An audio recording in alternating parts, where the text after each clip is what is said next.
Market, please. Take one.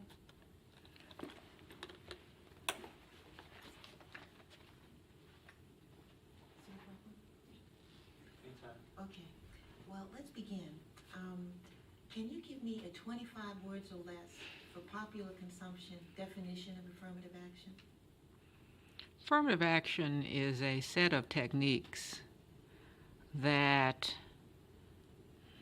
I mean, 25 words or less, excuse me. Okay. Do you want I mean, I'm saying you set me to counting words.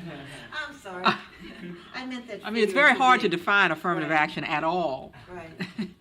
Well, just think about, remember. Market, please. I want you to take this time and go into the comments and let me know your definition of what do you think or what you have been told that affirmative action is. And also, who do you think it benefits more?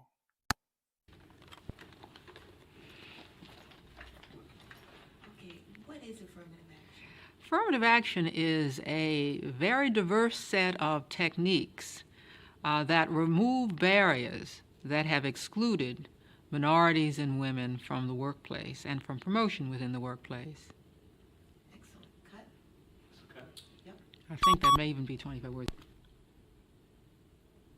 Take three. Market. Okay, so now place yourself in 1977 and tell me, as newly appointed chair of EEOC, what was the status of affirmative action and what effects had it brought about in the country? Well, 1977 was in some ways a high water mark. A new president who supported affirmative action had just been elected. We had just had two presidents, Republican, not of the same party, who had also strongly supported affirmative action. And already we were beginning to see extraordinary changes in the American workplace. Women and minorities, who had always been at the bottom, had begun to filter out through the various levels of the workplace. At the same time, there was an awesome challenge awaiting me because the Bakke case was pending in court, and I had to decide how to advise the president and how to deal with the Justice Department on what the government's position should be on that groundbreaking case. Now, what was your feeling about the significance of the Bakke case? Was it merely symbolic? If it was symbolic, is that merely? The Bakke case, I felt, was the wrong case at the wrong place at the wrong time. It was an education case. It seemed to me quite inappropriate for law on affirmative action to be set by an education case, since most affirmative action in this country occurs in employment, and it occurs in employment as a matter of law, while the affirmative action that went on in the university was very often self-initiated by educators. As it turns out, we won the Bakke case. Bakke got into school, and I had no problem with that. But the standards that emerged from that case were fairly much confined to education and left the road open in a positive direction for the next case, the Weber case, that would indeed address employment discrimination and affirmative action. Great. Cut. That was wonderful. Did you say cut? Cut. Okay. Sorry. I thought that was, I'm sure that that was, Market. Okay.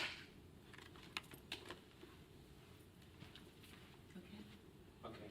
Why and how were white ethnic immigrants able to pull themselves up by their own bootstraps while blacks needed affirmative action? Almost anybody who didn't have a stigma attached to him or her could pull themselves up if they came in the late 19th or early 20th century, because the wonderful American economic machine drank up all the labor it could find, reached out to the far reaches of Europe, and thus the Poles and the Jews and the Italians and the Germans and this great variety of Americans that have assimilated into our population now and got off boats with no skills, with only their drive and their yearning for a new life. They experienced enormous deprivation, enormous discrimination, overt and terrible discrimination. The grandparents of the Jews and the Irish and the Italians will tell you about that. The difference is that white skin quickly absorbed them into the workforce. They were needed desperately, and up they went generation by generation. Tell me about some of the tool sets that you have, some of the skills, some of the things that you learned from your mother and father. If not them, who did you learn from? And what is it that you want to learn to know how to do? Meanwhile, there was in the South of the United States an indigenous workforce that spoke the language, knew the customs of the country, and had an extraordinary work ethic. And those people, of course, were African Americans. But they could find no work in the North or the South. Both labor unions and corporations conspired to keep them out of jobs. Not until World War I interrupted the supply of white labor from Europe was there any tendency to hire blacks at all, even in northern factories where there was no de jure segregation. And then blacks were hired only in the meanest jobs for which there were no white takers. That artificial effort that specifically and overtly excluded blacks when jobs were available, not only available, but when they went wanting. That effort, after the Civil War, until virtually the time of World War II, is responsible for the retardation of blacks in the workforce compared with the wholesale success of white immigrants. We would not need affirmative action today if blacks had been let into the factories the way the white immigrants were. And if they had been, the controversy that now surrounds this issue never would have taken place. We now are making up for what we did not do when jobs were readily available. And of course, the great tragedy is that blacks have gotten the right to work where only whites worked before. Now that affirmative action is officially gone, what are your thoughts about that? I mean, do you think we should try extra hard to get it back, or let sleeping dogs lie? Now that it's gone, just let it go. Let me know in the comments.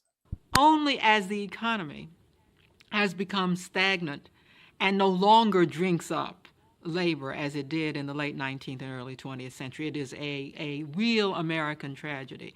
The only way to make up for it now, of course, is by using what amount to artificial means, temporary remedies, affirmative action remedies that bring blacks in, even as they bring women in and Hispanics in who have also been excluded, and then fall away after the entrance of these groups who were kept out and deliberately kept out.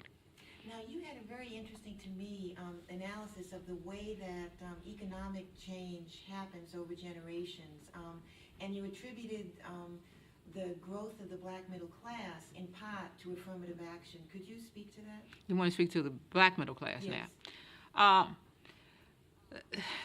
We have had only since the late 60s, finally, the tardy emergence of a black middle class.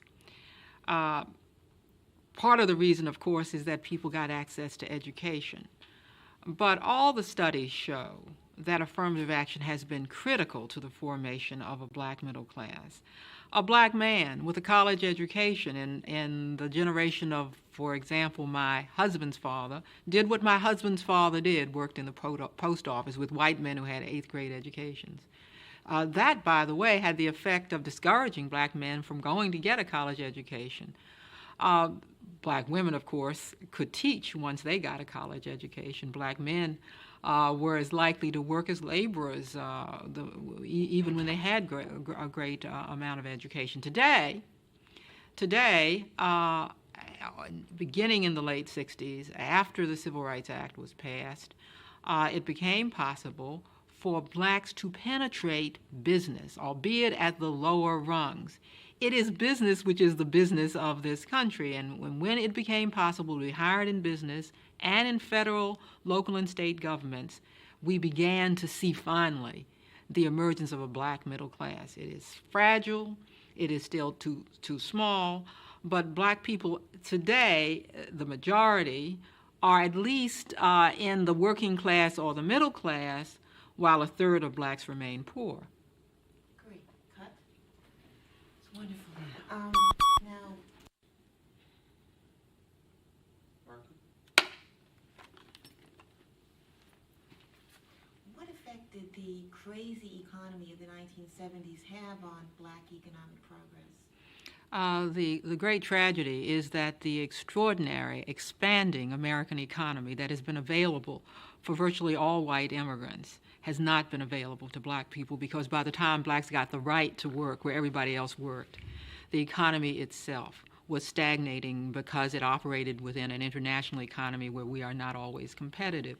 So that in the 70s, when affirmative action is just beginning to be felt, we also have an economy that is not cooperating, so that while blacks who in fact were able to get education, were able to have access to the networks that increase one's mobility, have done very well. Blacks who were imprisoned by the economy because they had working class skills no longer had available to them the great manufacturing sector that indeed is responsible for the creation of a white working class. If indeed they had been able, they had access to that, to those same jobs, entry-level jobs, jobs that require no skill, good-paying union jobs or jobs that are competitive in scale, if they had access to them 20 years earlier, not to mention 40 or 50 years earlier, then black people would, I predict, have stood quite equal to white people by 1980. Excellent. Cut. Great. What What do we have? Mark, please.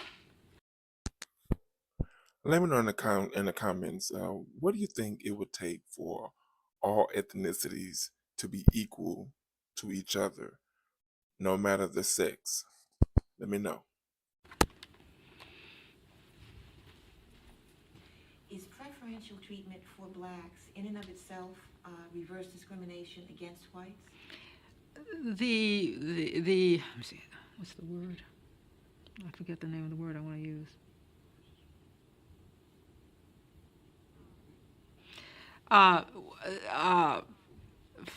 Words like reverse discrimination and preferential treatment are understandable considering how controversial this subject is, but they misdescribe affirmative action.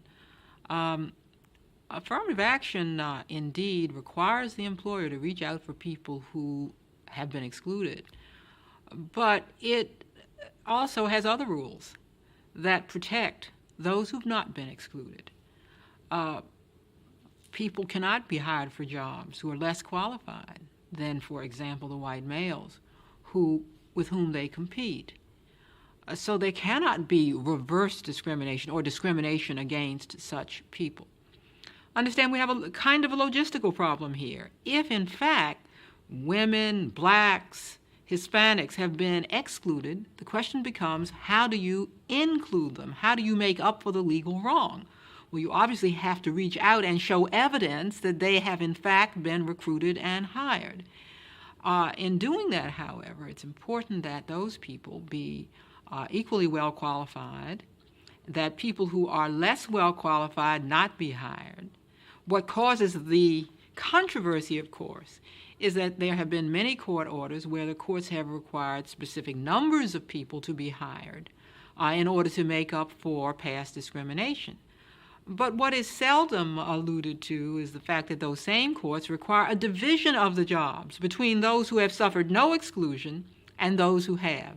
So that typically, let's say a police department, and every police department in the United States of any size has been sued successfully for discrimination. A police department is found to have discriminated and is ordered to hire qualified blacks or who have passed a test, even though they may not be at the top of the list for the test. The court then says, usually, for every, for example, 2 whites that you hire 1 black, even if the employer has deliberately and overtly kept blacks out, for example, by saying, I'm sorry, we do not hire blacks here, and we haven't hired them for 10 years, and we don't ever intend to hire them, even in that kind of situation, the court would require that the employer not hire only blacks to make up for his deliberate discrimination, but that the jobs be divided between blacks and whites until there is a critical mass of blacks in the position, not necessarily until all the discrimination has been overcome. Tell me about a time where you was discriminated against, whether it was for a job or anything. Also, have you ever been in a situation where you discriminated against someone else? But until there is a critical mass of blacks who then, by their very presence, signal to other blacks that this is an open workplace, and by the word of mouth in the black community, then begin to bring other blacks in. Such orders of courts usually last several years. They are not permanent and cannot be permanent. They are remedial only. And it is the concept of remediation and not preference which more aptly describes what affirmative action is in this sense. Excellent, great. Cut? Good. Now, the last question that I have on Mark it.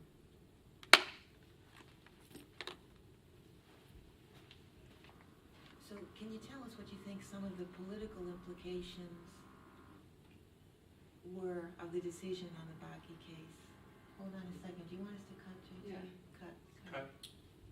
What's that? Thank you. If that happens in the middle of the take, do you want to just?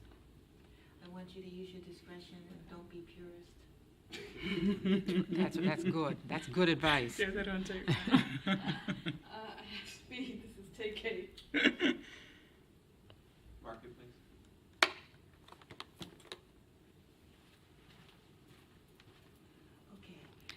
Okay. One of the more unfortunate things about the Bakke case is that it became the vehicle for educating, or should I say miseducating, the public about affirmative action. The public learned about affirmative action almost literally for the first time through sound bites, 10-second sound bites on television with people polarized against one another.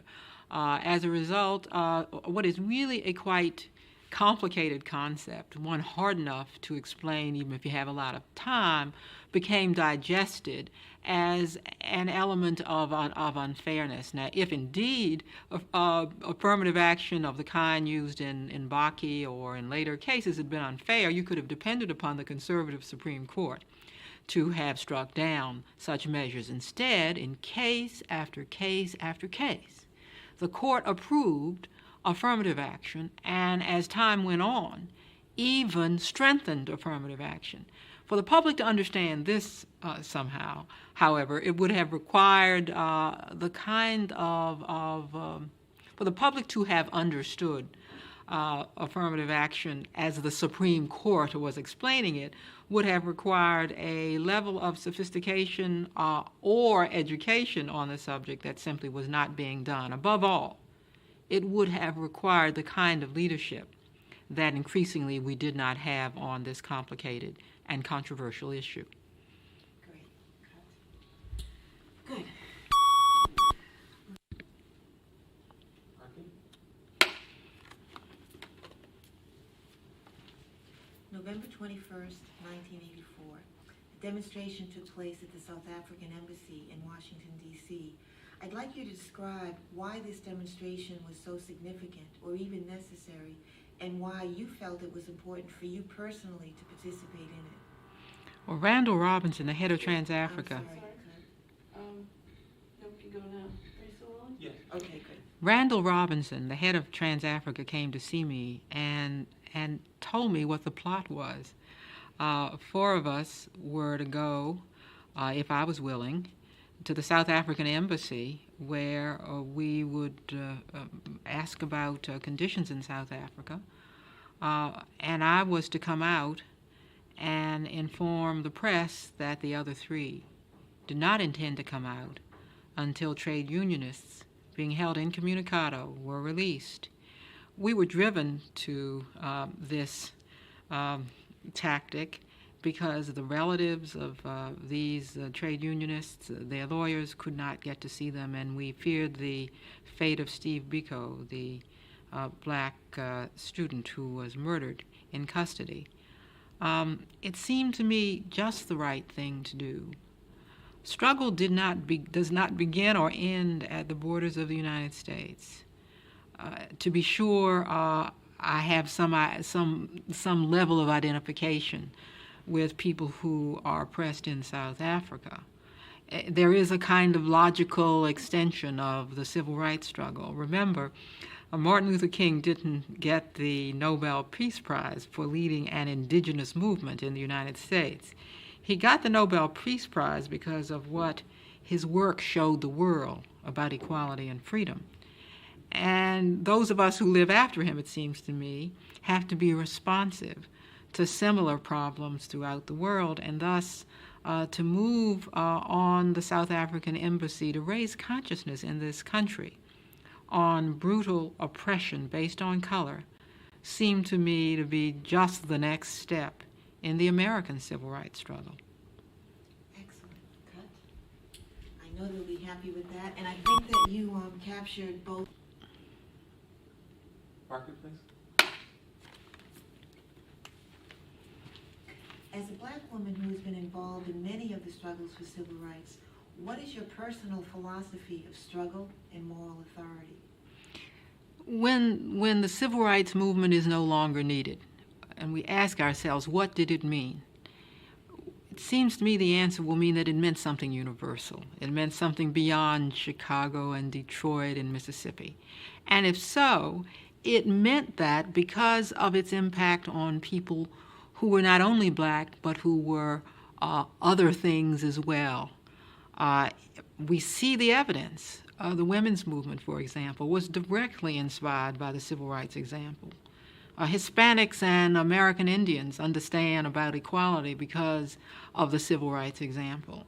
And people all over the world took this as an example, and color discrimination in the United States, as well as in the rest of the world, is among the most despised kinds of discrimination, in no small part because of the universalism of the civil rights movement. Blacks get their moral authority not only because they were pressing for their own rights, but because they did so in a way that wrote equality lessons large.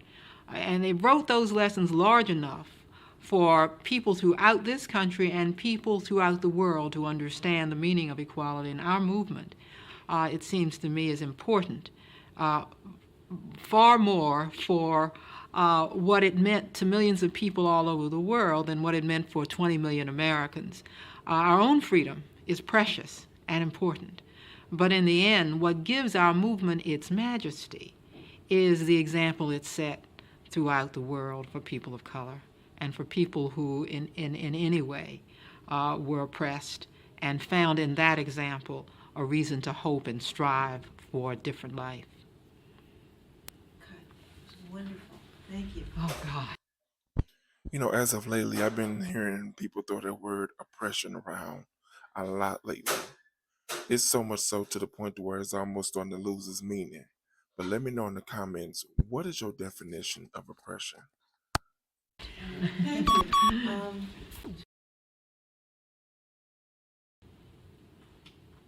Market, please.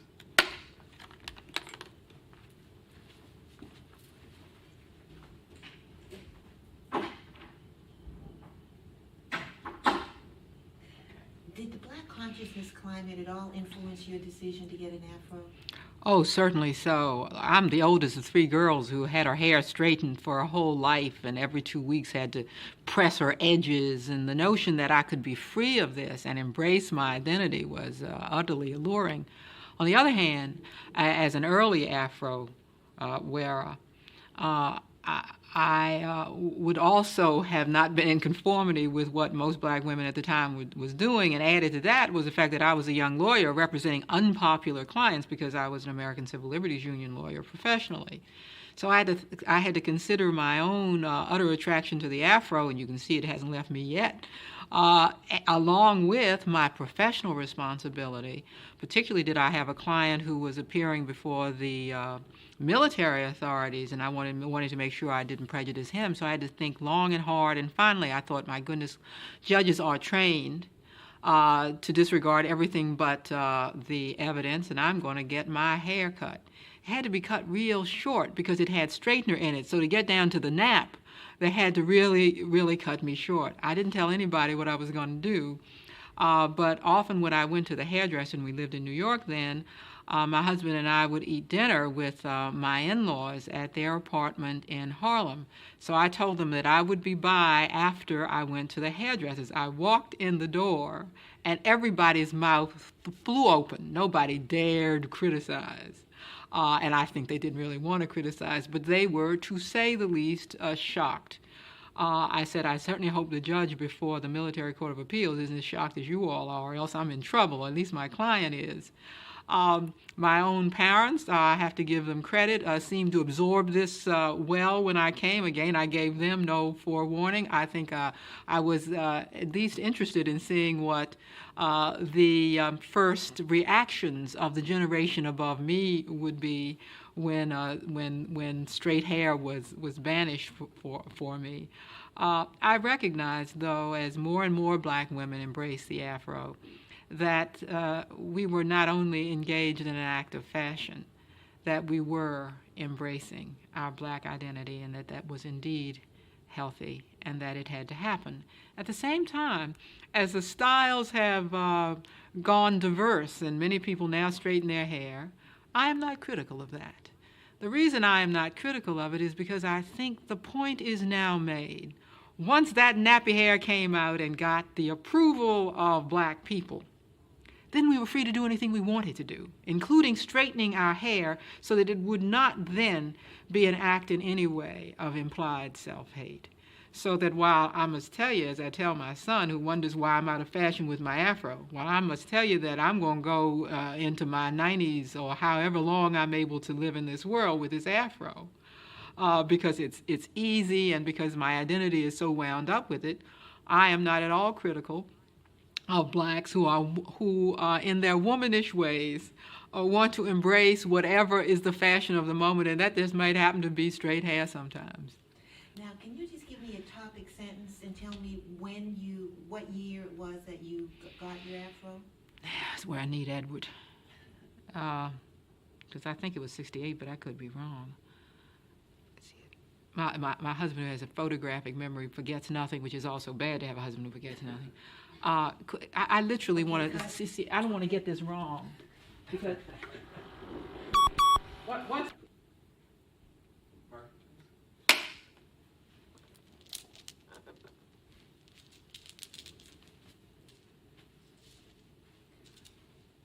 Okay, when was it in time that you went natural?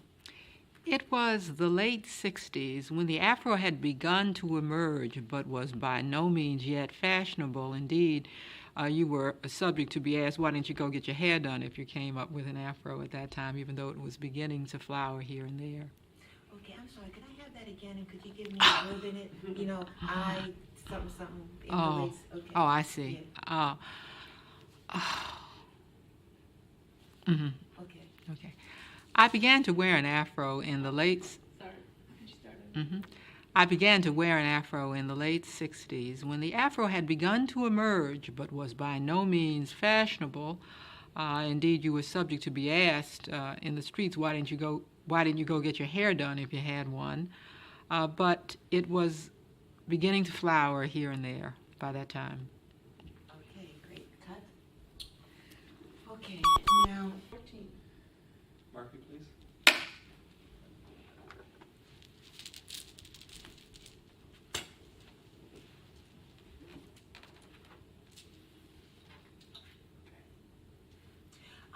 how did you understand what was commonly referred to as the backlash phenomenon in 1968, say?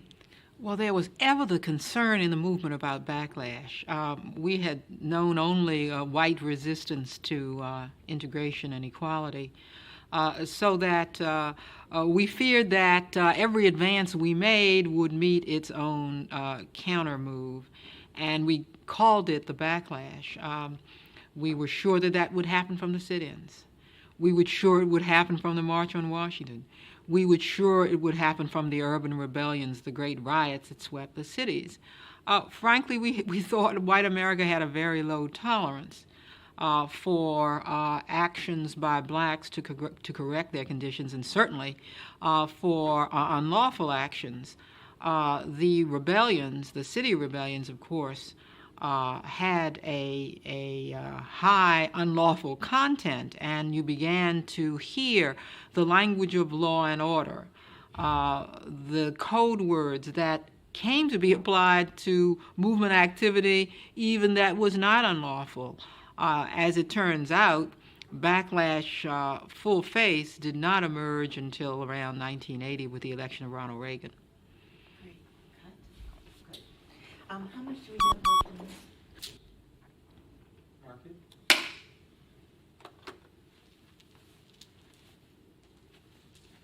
As a movement activist who chose law as a strategy, how did you feel about others, like the Black Panthers specifically, whose choice involved picking up arms? Did you feel that they were jeopardizing hard-won gains of the movement? Did their language, off the pig and so forth, and their posture have an effect on you? Well, as a lawyer, as a follower of Martin Luther King Jr., I did not identify with unlawful activity or with violence, for example. On the other hand, I certainly identified with brothers like the Panthers and chose to identify with their peaceful work, not with the advocacy of violence that sometimes one heard from them. The breakfast that they served, it seemed to be the example. I remember being on the Johnny Carson show one night with a Black Panther who was advocating the right to bear arms under the Second Amendment, and I was brought on to tell the story of the Second Amendment as a lawyer, and that is to say that it was not meant to empower individuals to bear arms, but was meant to empower states to have state militia. But in the process, before we went on the show, even though the brother knew that I was there to speak differently about the Second Amendment, he and I became fast friends. There was a terrific bond, you see. He had his way to meet color oppression. I had found mine. I believed mine would prevail. I believed mine was the better way. But it was impossible to break entirely with him. There was too much that united us. And ultimately, of course, after the Panthers got in all kinds of trouble, what remained, certainly in my mind, was the benign activity, the breakfast, the care they showed for young people. What I think Americans have to remember is that it is a national miracle of the first order that Black Americans, after 300 years of slavery and discrimination, chose nonviolence in the first place as a way to liberate themselves, and that only a few groups emerged ever who advocated violence. That is a blessing for this country for which it should be profoundly grateful. Great. Cut. That's wonderful. Okay. Mark it, please. Okay. We're in 1972. The news has just broken nationally about COINTELPRO, the government operations to set up the movement, actually, to self-destruct. As a former movement person, were you surprised at this news? Movement people were not surprised that there had been surveillance by the FBI, set-ups to try to get people to do illegal activity, because we had heard enough clicks on the phone, had seen enough people who we believed to be provocateurs, so that we suspected this all along. I must say, though, that this is one of the factors in American life that I think has never worn off, a kind of distrust of government, of white people's real intentions. There was a tendency on the part of some to see this as part of a large white conspiracy against Black people, and here it was proved. Here we were operating nonviolently in the best traditions, and there is the government, the FBI and others, trying to get us to do things illegal, trying to catch us in doing things illegal. And that had a profoundly cynical effect. And to this day, I think that there is a line of mistrust among many black people that will not be wiped away until they are replaced by another generation. Good. Cut.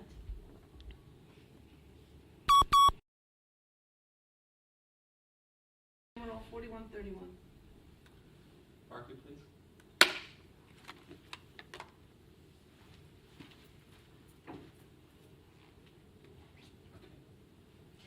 Did the prison uprising at Attica seem part of or an extension of the movement to you?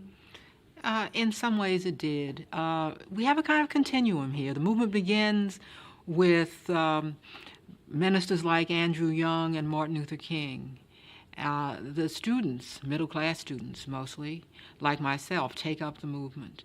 The masses in the great cities and in the great rural areas take up the movement. And finally, the movement reaches into jails where black men mostly are being held in quite inhumane conditions. We knew that they had heard us. We also knew that many of them were criminals. But the 60s and early 70s were a period when drugs and venality did not nearly as much account for criminal activity as they do today, when opportunities had not been as available as they are today. So there was a much greater tendency to identify with people in jail. Today, the black community is very hostile on issues of crime because black people have been so victimized by criminal activity by black people. But interestingly, in the late 60s and early 70s, black people tended to identify with people in jail. Many had relatives who were in jail. Many knew the kinds of streets, the kinds of circumstances that produced people who went to jail. So we've had a great change in the way crime is viewed. And yes, we saw the rebellions at Attica, particularly given the way it was put down, as an indication that black life was cheap, and that even in jail, even in inhumane prisons that were far removed from the city as Attica was, that the message that you didn't have to take it had found its way. Great. Cut. I think, Okay, coming up is wild lines. Okay, this is for take 2. Black men who had been to college often found themselves working beside white men who had 8th grade educations. Actually, what I need is for you to say exactly. I don't know what I said. Oh, I could. got you. Okay. Hold on. Go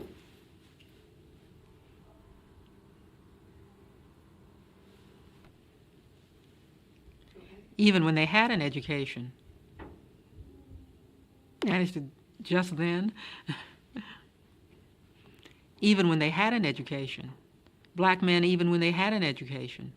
Great. I just need one other thing. Masses. The word? Right. You want to say just the word? One more wild line for possible use in take 17. Hold on.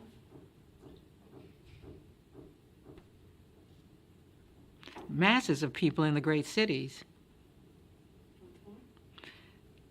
The masses of people in the great cities. Not just masses. Masses. Well, let me be honest here. I learned quite a lot from this video, but I'm hoping to learn just a little bit more from the viewer of this video with the questions that I've asked throughout the video. So please be honest with me. Share this video with anyone you deem necessary. And don't forget to like and subscribe to the channel.